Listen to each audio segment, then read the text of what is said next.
আবেগ আর বিবেক দুইটাই ভিন্ন জিনিস। আবেগ দিয়ে জীবন চলে না, বিবেক দিয়েই জীবনের গুরুত্বপূর্ণ প্রতিটা মুহূর্তই বিচার করা উচিত। আসসালামু আলাইকুম, কেমন আছেন সবাই? চলে আসলাম আজকের ব্লগ নিয়ে। এই তো সকাল থেকে দুপুর অবধি আমার ব্লগটি আজকে শেয়ার করব। সকাল সকাল আমি পটল ভাজি করে নিচ্ছি। সকালে একটু ভাজা ভাজা থাকলে একটু সত্যি খেতে খুবই ভালো লাগে।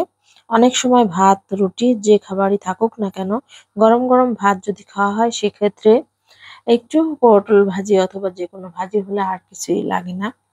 তারপর তো আমি রান্না করব, এখানে মাছ ভুনা করব।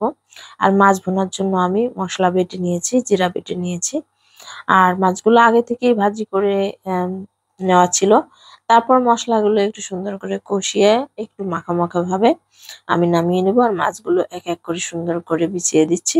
আর এপিট ওপিট করে উল্টিয়ে পাল্টে তারপরে সুন্দর করে একটু রান্না করে নেব। যখন গ্রেভি গ্রেভি আকার হয়ে আসবে তখন আর কি নামিয়ে নেব। আর এভাবে মাছ ভুনা খেতে দারুণ ভালো লাগে।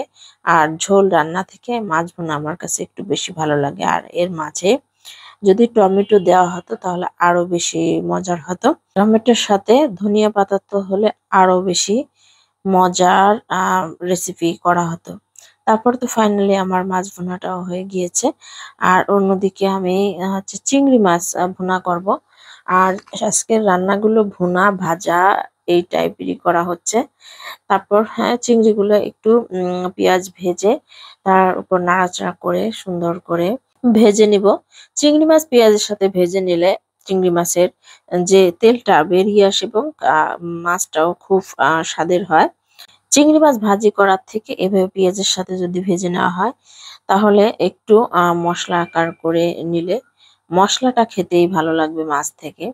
আর অন্যদিকে আমি কাঁকরোল ভাজি করব। কাঁকরোল গুলো একটু তেলে ভাজি করে নিচ্ছি। আর অন্য দিকে আমি চিংড়ি মাছ ভুনা করার জন্য মশলা কষিয়ে একটু পানি দিয়েছি। আর ভুনা শেষ করে আমি প্রথমে ভুনা বলেছিলাম, আসলে ভুনা তো নয়, ভুনা ভুনা করে কুমড়ো দিয়ে আমি আর কি রান্না করব। তো কুমড়া গুলো আমি একটু সুন্দর করে ছোট ছোট করে কেটে নিয়েছি।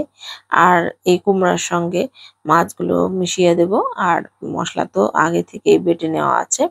তারপর কাঁচামরিচ পেঁয়াজ একটু ভেজে নিলাম। আর কাঁকরোল গুলো এখানে ভেজে নেব উল্টো পাল্টা করে। কাঁকরোল ভাজিও আমার কাছে অনেক ভালো লাগে। যে কোনো ভাজি মাছ তরকারি আমার খেতে বেশি ভালো লাগে ঝোল থেকে, আমার ভাজা ভুনাই ভালো লাগে। তারপর কুমড়ার ঝোল রান্না করা ও এক পর্যায়ে হয়ে আসছে। আর ঝোলটা একটু শুকিয়ে আসলে তারপর আমি নামিয়ে নেব। আর এখানে আমি আম মাখা মাখা করে রান্না না করলেও কুমড়া কিছুক্ষণ পরে এমনিতেই মাখো মাখো হয়ে যাবে, কারণ কুমড়ার পানিটা শুকিয়ে যায় খুব দ্রুত। আর আমার ছেলে আলুর জন্য একটু ডিম ভাজি করে নিচ্ছি। তার খাবার তো সবসময় আলাদাই হয়, সে সব ধরনের খাবার খায় না। এই জন্য তার জন্য আমি আলাদা করে ডিম ভাজি করে নিচ্ছি। আর ডিম দিয়ে সে খেয়ে নেবে। ভিডিও টাইটেল ছিল আবেগ আর বিবেক দুইটাই ভিন্ন জিনিস। আবেগ দিয়ে না আসলে জীবন চলে না। জীবনের প্রতিটা মুহূর্তে বিবেক থাকা আমাদের জন্য জরুরি। বিবেক দিয়েই বিচার করা উচিত।